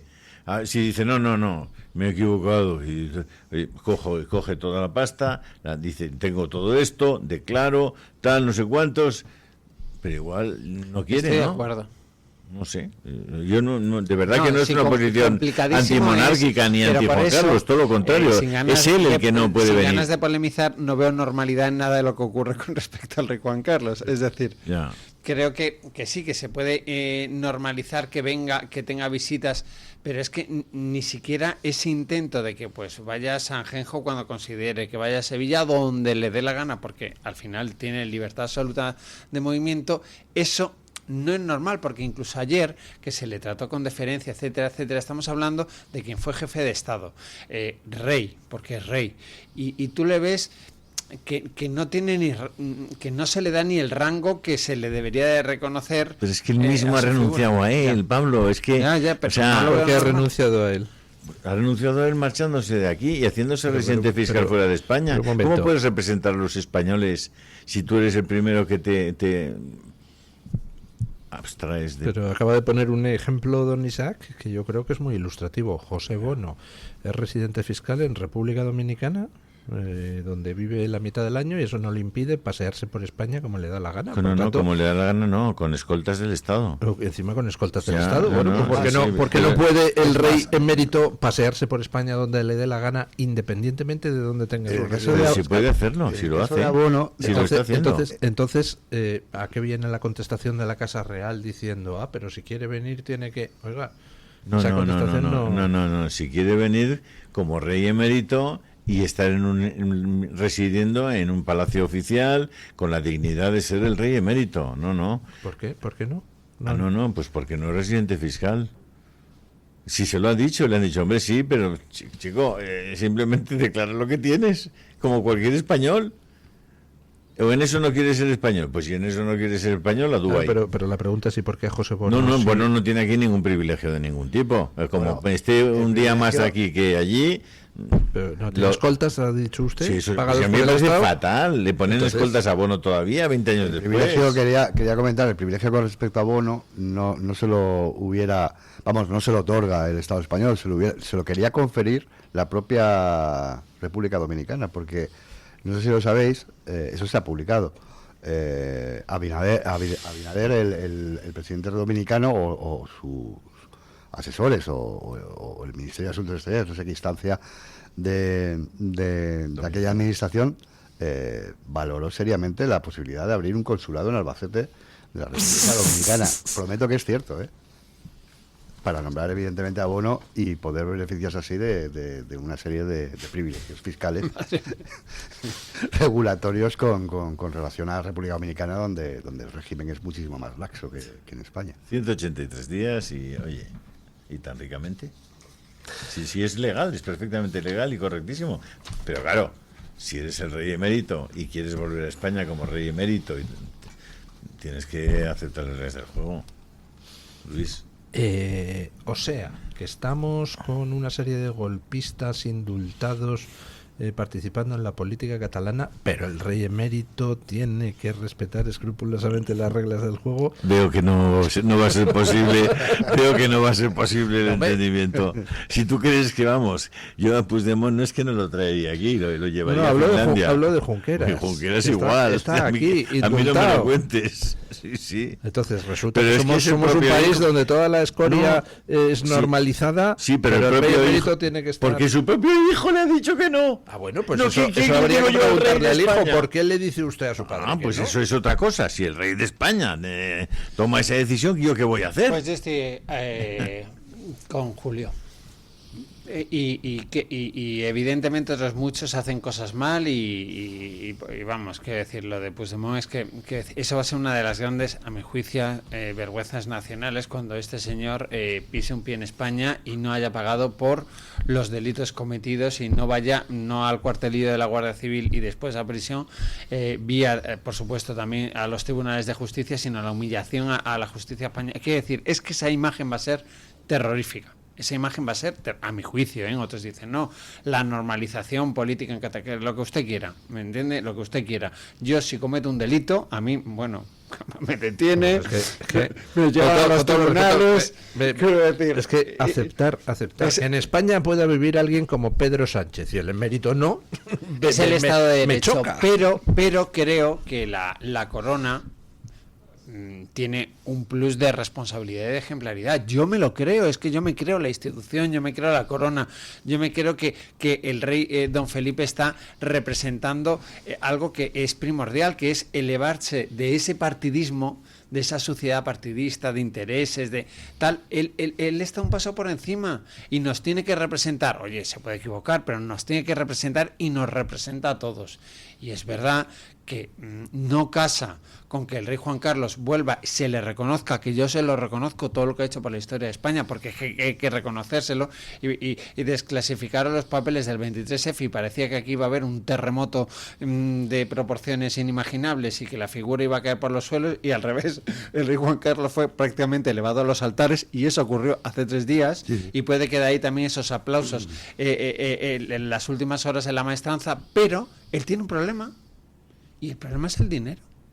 Así es. Y la opacidad. Y la nuera, el dinero y la nuera. Yo no sé lo que habrá robado el rey Juan Carlos. Yo tampoco. Pero por mucho que haya robado, no llegará ni a la 100ª parte de lo que ha trincado el Partido Socialista. Lo siento. No creo que llegue. Entonces, a mí todos estos juegos de hipocresía, de es que no cumple, ¿qué tal?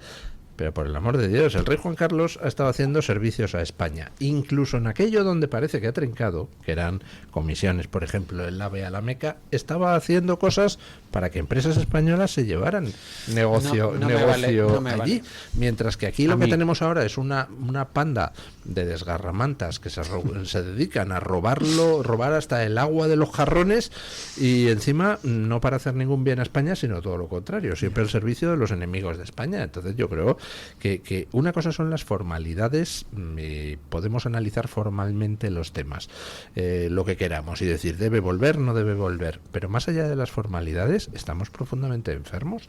Aquí en España viven canallas que trabajan contra España 24 horas al día, pero tenemos al rey emérito fuera de España. Pues no me parece normal. No lo tenemos, lo tiene su hijo. Pues no me parece normal. Concreta. Los demás nadie dice nada. Es el hijo el que le ha dicho no vengas si no aceptas la residencia fiscal española.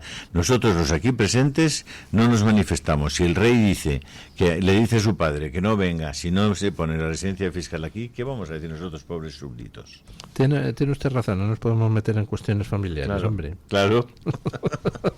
Bueno, en fin. Serafín. Esto dará mucho que hablar. ¿Qué les ha parecido a ustedes la entrevista de Milei diciendo que, bueno, pues que a él le caen muy bien a Ayuso y a Abascal, que son sus amigos? Sí.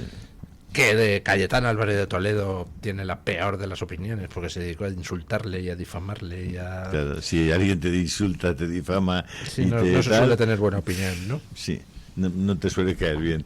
Claro, si hace eso Cayetana es una mujer muy singular, hombre, y muy ella. Yo creo que aparte de Cayetana, el mundo de Cayetana se termina en Cayetana. Sí, mira, voy a contar una intimidad. Para mí, vamos. Si me permitís, sobre Cayetana, que es confesable. No me ha hecho ni puñetero caso cuando le pedí ayuda para el libro que acabo de terminar sobre Zapatero y su relación con Venezuela y Estados Unidos. Me dijo que sí y luego fue que no. Es Cayetana, como bien dice Cayetana Julio. Lo digo públicamente porque me apetecía. Básicamente. Como Milei, básicamente. Es un personaje en el que yo desde luego no pondría mi confianza. No me parece una persona confiable, es una persona que va absolutamente a lo suyo. Entonces, bueno, no ese entusiasmo que tienen algunos por Cayetana, en fin, no lo comparto en absoluto. ¿Usted ha coincidido con ella en el Congreso mucho tiempo? Sí, yo de hecho viví, no fue un capítulo fácil cuando Pablo Casado la apea de la portavocía del Congreso de los Diputados, entre otras cuestiones por lo del rey, porque por la salida del rey Juan Carlos, porque ella públicamente hace una opinión contraria a que el rey Juan Carlos se hubiera ido cuando oficialmente el PP había dicho que lo que la casa del rey decidiera, y eso y mucho más, Luis, precipitó la salida de Cayetana Álvarez de Toledo. A mí me parece una mujer muy inteligente, que que sube a la tribuna de oradores y marca un punto de diferencia con respecto a muchos diputados. Esto es indiscutible. Creo también que es muy particular, estoy de acuerdo. Es muy particular y por ejemplo con algunos diputados, bueno, pues no sé si el término es clasista, pero con algunos se trataba más que con otros, y ella era portavoz del grupo parlamentario y al final tenía, bueno, pues que trabajar con todos ellos, ¿no? Con respecto a Milei y la entrevista, pues parece perogrullo, ¿no? Pues se lleva bien con Vox y se lleva bien con Isabel Díaz Ayuso, porque Isabel Díaz Ayuso le recibió, entre otras cosas, en la Puerta del Sol de Madrid, cuando la dirección nacional del Partido Popular dijo que eso no le parecía una buena idea, y cuando estaba en claro enfrentamiento con el gobierno de España, y aquello se montó una de proporciones increíbles, ¿no? Entonces, bueno, entiendo que ese gesto político a Milei le habrá gustado. Lo que bueno, yo en todo caso, pues, vamos, que está muy bien, ¿no? Pero ¿cómo está Argentina ahora? Quiero decir, hago la pregunta en serio, porque llegan, por una parte, hay gente que dice que, bueno, está intentando reconducir la situación, y por otra hay mucha gente que dice que las cosas siguen igual de mal, ¿no? Quizá la pobreza ha caído a límites que no se conocían hace muchos años. Quiero decir, porque tú luego ves que hay mucha gente en la calle que hay protestas, etcétera, etcétera. Luego es verdad ya, que... Lo que pasa es que ya nos conocemos cómo va el mundo progres, y resulta que la electricidad está con Rajoy a X el megavatio, entonces resulta que hay pobreza energética. Si está con Sánchez a 30X, entonces lo que hay es que la gente está aprendiendo a tratar de no dañar al planeta. Si las cosas en Argentina están cambiando, y yo creo que fruto de que haya ganado es que el país necesitaba un revulsivo y necesitaba cambiarlo todo, y si vienen nuevas elecciones y las sigue ganando, pues podrá decir lo que quiera y podrá opinar de lo que quiera. De hecho, ha habido elecciones legislativas con posterioridad a las presidenciales que ganó Milei, y el resultado ha sido que ha arrasado en las legislativas Milei. Luego, entonces, la valoración de la gente, de los argentinos sobre el gobierno de Milei, pues digo yo que mala no será, ¿no? Hombre, dice cosas, Milei dice cosas que son de puro sentido común, las dice con una fuerza extraordinaria, y desde luego él ha comprendido que su país iba a la quiebra absoluta Yo estuve poco antes de que llegara Milei, y es verdad que yo Buenos Aires, que la tenía encumbrada, tú decías, qué desastre es. Primero, no solo la inseguridad, pero la inseguridad en todos los sentidos. No sabías con qué pagar, cuánto pagar. Además pasaba lo que pasaba en otros países de América Latina, que ya te decían, por estas calles sí, por estas no. Que antes en Buenos Aires no daba esa sensación. Es decir, el país, y hablo de la capital, si te vas a ciudades medias las circunstancias pero es verdad que estaba, yo que la tenía como una ciudad casi perfecta, la última vez previo a Milei, insisto, previo a Milei, era una ciudad en la que caótica, insegura en todos los términos. Es decir, vas a un buen restaurante y el propio camarero te sugería, si me pagas en esto, si me pagas en esto otro, si no sé qué. Entonces, claro, era que aquí no estamos nada acostumbrados a esa realidad, ¿no? Por eso yo antes añadía, ¿no? Que si al final el revulsivo no está gustando a todo el mundo, pero también es verdad que las manifestaciones, la izquierda moviliza muy bien la calle, ¿no? Pero que si está produciendo ese revulsivo, pues podrá decir lo que quiera, que no pasará absolutamente nada. A mí me da pena que las relaciones entre dos países que tienen que ser amigos pues no sean las mejores. Hablo de España y de Argentina, ¿no? Como de otros tantos. ¿Hay alguien con quien se lleve bien el gobierno de España, además de Irán y China? Bueno, va a hacer un foro ahora en Barcelona con sus amigos. Sí, va a estar muy bien, sí. Chavismo en vena. El 8 y 9 de abril, ese foro donde va... No, es otro. ¿Es la Internacional Socialista? Sí, el presidente del gobierno es anfitrión, ¿no? Y vienen mandatarios, algunos mandatarios internacionales. De Lula, supongo. Sí, creo que sí. Que de momento el cartel no era muy... Salvo Lula, como dice don Julio, no era tampoco especialmente llamativo, porque estaba creo que el primer ministro sudafricano y bueno, cosas así. Sí, algún BRIC. ¿Asistirá al Dama? No creo. Con el sobre, con tendrá la juicio. Financiación de la Internacional Socialista. Que por cierto, a ver, yo no tampoco voy a apiadarme, pero más de un mes de juicio todos los días saliendo y entrando de prisión tiene que ser. Ese es el peor momento para un preso, el traslado.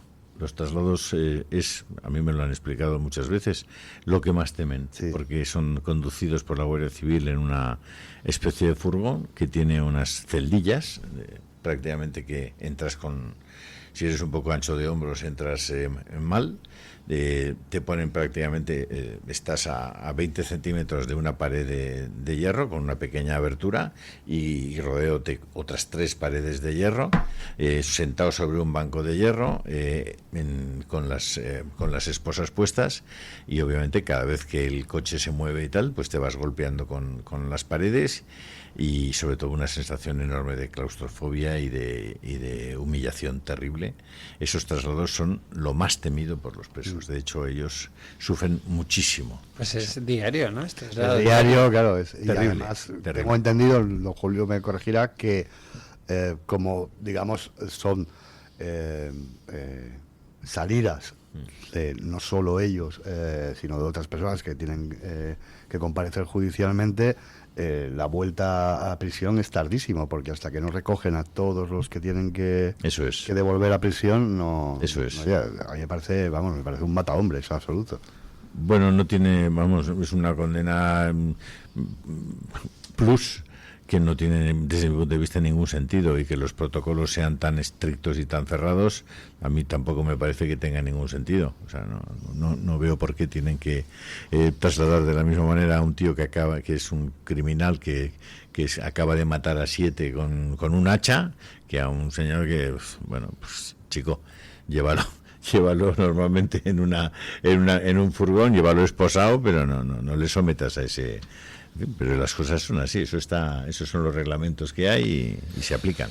Bueno, déjenme, antes de pasar a la hora de los oyentes, déjenme un consejillo publicitario. Según la Sociedad Española de Ginecología y Obstetricia, el 75% de las mujeres experimentará molestias íntimas en algún momento de su vida.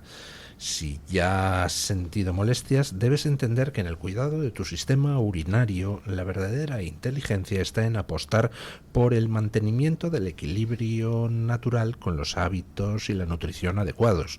Como parte de esa estrategia saludable llega Paracis de Mederi Nutrición, un complemento natural formulado con ingredientes como el arándano rojo, la calabaza o la galluva, que apoyan tu bienestar íntimo, ayudando a mantener tu vejiga y su funcionamiento en condiciones normales. No esperes a que tu cuerpo te dé un aviso. Confía en Paracis como tu aliado íntimo.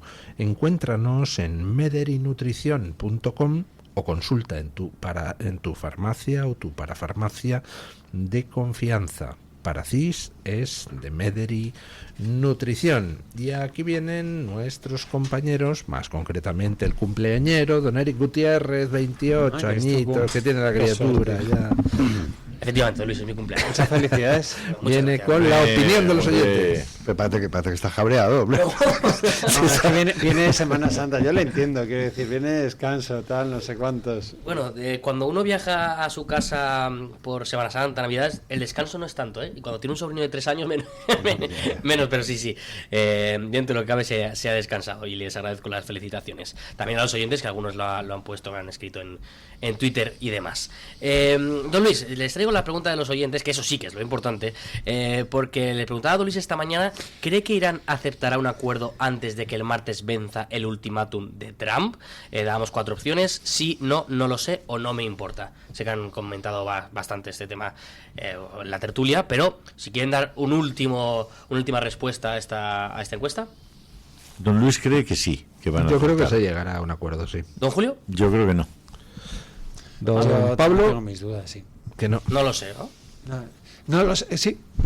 Ahí no lo sé, oye. No lo sé. Sí, no lo sé. ¿Y La don verdad es que- Blasco? Yo a la puta no lo sé también. No lo sé, es que... Oye, no, pero qué morro, joder. Pues yo también, no lo sé. Ya está. Ya, pero es que después de haber No dado lo la sé. respuesta, no sé si... Vale, venga, de acuerdo, no. Pues la gente está con el no, don Luis, con un 58%, más de la mitad de las personas, digamos que 6 de cada 10 creen que Irán no va a aceptar. Han dejado varios comentarios al respecto, ahora los comentaremos. Con el 22% es la segunda opción más votada, el sí. Ya digo, 2 de cada 10 creen que sí que va a aceptar ese ultimátum de Trump-Irán. El 17% ha votado no lo sé, es bastante, porque ese no lo sé. Pero ahí hay una, perdóneme, don Eric, pero hay una inconsistencia interna en esas preguntas, porque el no lo sé no corresponde a no lo creo. Y las otras preguntas, porque no lo sé es todos. Ahora O te sea, va a hacer una enmienda a la totalidad de buen lunes. el no lo sé, es todas. Todas las respuestas incluyen un no lo sé, porque tú estás contestando no lo creo, no que lo sepas, o que no lo sepas, o si lo sepas, no. Estás en un plano diferente, el de la creencia. Y al final cambias el plano y estás en el del si lo sabes o no. Don Luis dice que no, pero no lo sabe. Hombre, es que habíamos pensado en poner como tercera opción, en lugar de no lo sé, carezco de información suficiente como para pronunciarme por un sí o por un no, pero no nos cabía. No, lo consistente sería, perdóname, que tú eres ingeniero, lo consistente sería decir no lo creo. No, eso sería no. ¿No? ¿Cree usted? Y entonces pues responde sí, lo creo. No lo creo. No lo sé. Es que el no lo sé qué creer. es global. El no lo sé es todos no lo sabemos. En realidad no lo sabemos. O sí ya, lo sabemos. No, pero no sé si Dame la pronunciarme por el razón, sí o por el no. Dame la razón. Nunca, jamás, porque le doy la... usted es como dice mi ley, no, se le da así y entonces se toma así. Igual se puede haber puesto no lo tengo claro, más como que estás ahí que no sabes si sí o si no. Por último, con un 2%. Está Happy Flower hoy, don Eric, como es su cumpleaños. Venga, dale, dele la razón. No quiero problemas. Les dejo a ustedes. Por último, con un 2% el no me importa. digamos que a la mayoría de la gente le importa. Y siempre ese 2%, 3% que vota esta opción de no me importa, pues gente que dice, a mí la política internacional me da igual, a pesar de que, como hemos comentado muchas veces en Mañanas en Libertad, la política internacional acaba afectando directamente a la política nacional. Pero bueno, hay gente que no le interesa. Nos dejaban muchos comentarios, don Luis, como le decía en respecto a esta cuestión. En X, Ana PH nos dice, si no quieren desaparecer del mapa, les interesa. Otra cosa es que den su brazo a torcer. Me parece muy interesante el hecho de que, a pesar de que les vendría bien, mucha gente en los comentarios decía que es imposible con sus creencias que los gobernantes, quien sea en estos momentos en Irán, den su brazo a torcer. También Topomar nos dice, no, porque los ayatolás son como los etarras, violentos a piñón fijo. Los comparaba con digamos, los previos a Bildu, ¿no? Gema nos dice, no lo creo. La opción le gustaría más a don Julio, no lo creo. Ni la vida de los iraníes ni la de los estadounidenses les importa nada. Son muy fanáticos y querrán seguir desgastando a Estados Unidos y a todo el que esté de su parte. Iban en consonancia con lo que comentaba, que creen que la gente está segura de que igual el pueblo, seguro el pueblo de Irán sí que querría, pero que los dirigentes no van a dar su brazo a torcer, sobre todo por fanatismo. Acaban de eliminar, al jefe de la inteligencia de la Guardia Revolucionaria, según acaban de... A otro jefe. De informar. Porque el viernes acabaron con otro jefe. Acaba de dar la presa estadounidense, pero... No, última hora, que estamos para informar. Bueno, últimamente la Guardia Revolucionaria está reclutando candidatos diciendo, tu carrera puede tener un ascenso meteórico. Escucha, Luis. Por cierto, no quiero dejar de hacer una mención a Kake Minuesa. Sí, señor. Qué tío, qué maravilla. No hay caques minuesas, ¿no? No existen, solo hay uno. Sí, señor, que pilló por banda voto la guitarra. Que además te pone frente a la incapacidad que tiene, lo acaba de decir Eric, los etarras y el entorno de ETA de pedir perdón, de darse cuenta que cometieron graves crímenes y que tendrían que pedir perdón. No son capaces. O sea, están voto, el odio con el que están, con el que viven todavía, 40 años después, es una cosa impresionante. Y estos son los que mandan en España hoy. Los ambotos de turno. Felicidades, Kake Minuesa. Muchas felicidades. Tienes un par. Pues iremos esperando, yo creo, ese perdón. Me parece a mí que no va a llegar. Si quiere, don Luis, le leo un par de comentarios más rápidamente. En YouTube nos dejaba Gabriel Corbalán, si no la aceptan será peor lo que venga después. Ya lo ha dejado bastante claro Trump con alguna declaración. Y por último, Minobri nos decía, ese régimen siniestro tiene que desaparecer. Aquí yo no tanto respondiendo a la pregunta, sino que lo que quiere que pasa, ¿no? Que pase, que desaparezca finalmente el régimen iraní que tanto daño ha hecho. Muchísimas gracias, don Eric Gutiérrez. Pues vamos a hacer una cosa. No, pero primero tengo que despedir el programa. Gracias, don Julio Ariza. Torreznos, ¿no? Sí. Bien. Gracias, don Isaac Blasco. Muchas gracias. Lean hoy Voz Populi, que tienen, entre otras cosas, eso de cómo Repsol a lo mejor, pues, se ve un poquito afectado por las cosas que está haciendo Sánchez. Gracias. Ha sido un placer. Está muy bien el artículo 14, Pablo. Sí, está muy bien. Hombre. Yo soy un lector habitual de Voz Populi y estoy empezando a habituarme a artículo 14. Tiene buen gusto. Buen periodismo, ¿no? Es que hacéis buen periodismo, lo cual es bastante complicado, bastante difícil. Bueno, gracias a los tres, gracias don Eric. A usted. Buena semana. Y ponemos aquí el punto final a la tertulia, breve pausa publicitaria y encaramos el final del programa. Tu voz, tu libertad, tu radio. Radio Libertad.